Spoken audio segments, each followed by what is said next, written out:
말아요. 내가 힘이 될게요. 안녕하세요. 염창환입니다. 지난 시간까지 총 8회에 걸쳐 암 대사 치료에 대해 설명해 드렸습니다. 오늘은 암 대사 치료의 진료 과정에 대해서 이야기해 드리겠습니다. 첫 번째는 먼저 환자의 병력에 대해 물어봅니다. 무슨 암인지, 병기는 몇 기인지, 전이된 부위는 어디인지 소상하게 질문을 합니다. 두 번째는 기본 혈액 검사를 시행합니다. CBC와 LFT 검사로 일반 혈액 검사와 생화학 검사입니다. CBC는 백혈구, 헤모글로빈, 혈소판을 조사합니다. LFT 검사는 간 기능, 신장 기능, 콜레스테롤, 단백질, 포도당, 염증 수치 등을 조사합니다.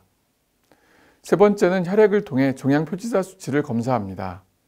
환자의 종양표지자 수치를 통해서 암의 진행 정도를 파악하는 것입니다. 난소암의 경우는 CA125, 췌장암의 경우는 CA19-9, 대장암은 CEA 등 각각 암의 종류에 따라 종양표지자가 다릅니다.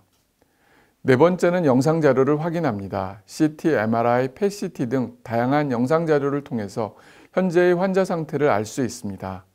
대부분 암 치료하는 병원에서 검사를 하기 때문에 최근 영상자료와 판독지를 가져오는 것이 좋습니다. 다섯 번째는 유전자나 특정 수용체에 대한 검사 결과 자료를 확인합니다.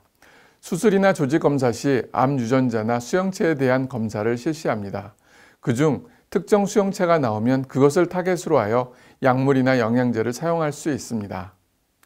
예를 들어 윈트 양성인 경우 비타민 D와 퀘르세틴, 케이라스 양성인 경우는 비타민 C 등이 도움이 되므로 진료 시 자료를 제시하거나 반드시 알려주는 것이 좋습니다. 여섯 번째는 기타 검사로 NK 활성도 검사, 유기산 검사, 음식 알러지 검사, 인터루킨6 검사 등을 실시할 수 있습니다.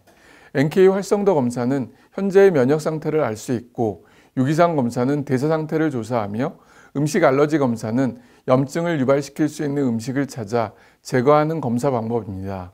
인터루킨6는 염증 수치로서 수치가 높으면 근육 소실로 인한 악액질을 의심할 수 있기 때문에 암 치료 시 매우 중요한 검사 중 하나라고 볼 수 있습니다. 다음은 암 대사 치료에 대한 대표적인 궁금증 몇 가지에 대해 말씀드리도록 하겠습니다. 첫 번째, 우리가 굳이 항암제 치료 이외에 보조적으로 암 대사 치료를 하고 완화의학적 치료를 받는 이유는 무엇일까요?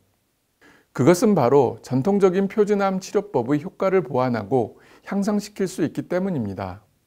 암 치료는 단순히 항암제 치료만 가지고는 모든 것을 해결할 수 없다는 사실 모두들 잘 알고 있을 것입니다. 두 번째, 최근에 일부 약물에 대한 암 치료 효과가 대두되면서 약물을 본래의 적응증과 다른 용도로 사용하는 이유는 무엇일까요?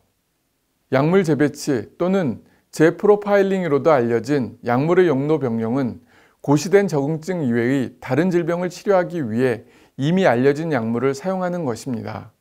용도 변경은 이미 승인된 의약품이 많은 표적의 효과를 활용하여 새로운 질병을 치료하기도 합니다. 신중하게 수행하면 이 방법에는 몇 가지 중요한 이점이 있습니다. 하나, 약물은 일반적으로 널리 처방되었으므로 안전성 프로파일과 부작용이 잘 알려져 있고 문서화되어 있습니다. 둘, 리뷰 논문과 임상 논문을 통해 이미 효과가 좋은 항암 효과를 가진 약물들이 FDA 승인하에 많이 존재한다는 것입니다. 세 번째, 암대사 치료는 어떻게 하고 얼마나 해야 하나요?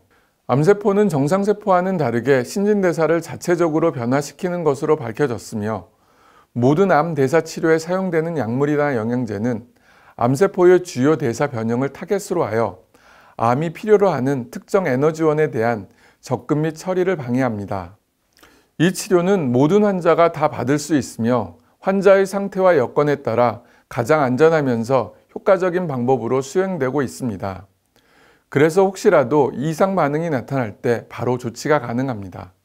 암 대사 치료는 장기적으로 시행되기 때문에 표준 치료가 완료된 후 또는 표준 치료가 중단된 동안 그리고 재발 또는 전이 위험을 완화하기 위한 장기 전략의 일부로 유지요법으로서 취할 수 있습니다.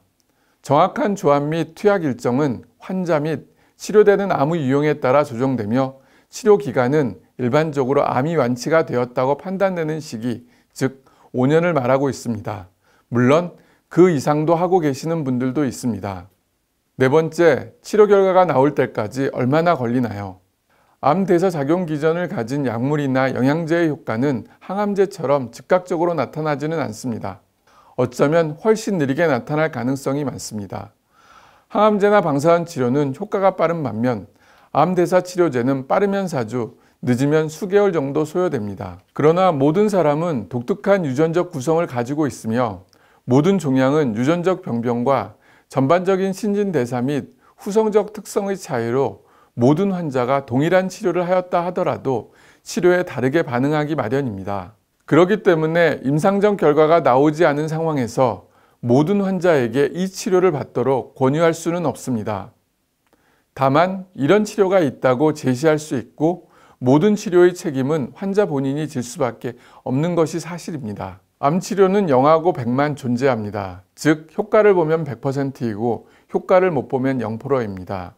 그리고 그 길은 환자 혼자서 가는 길이라 누군가 그것에 대해 조언을 하고 방향을 제시할 수는 있지만 어느 누구도 못하게 하거나 억지로 하도록 강요할 수는 없는 것입니다. 저희 환자 중 전립선암 수술을 하고 추적 관찰하는 분이 계십니다. 계속 PSA라는 암 수치가 올라가고 있었습니다. 저는 그 환자에게 이트라코나졸과 퀘르세틴을 복용시켰습니다. 임상 자료는 적지만 두 가지 모두 전립선암에 효과가 있는 것입니다. 그리고 그 약과 영양제를 복용하고 나서 암 수치는 더 이상 올라가지 않았습니다.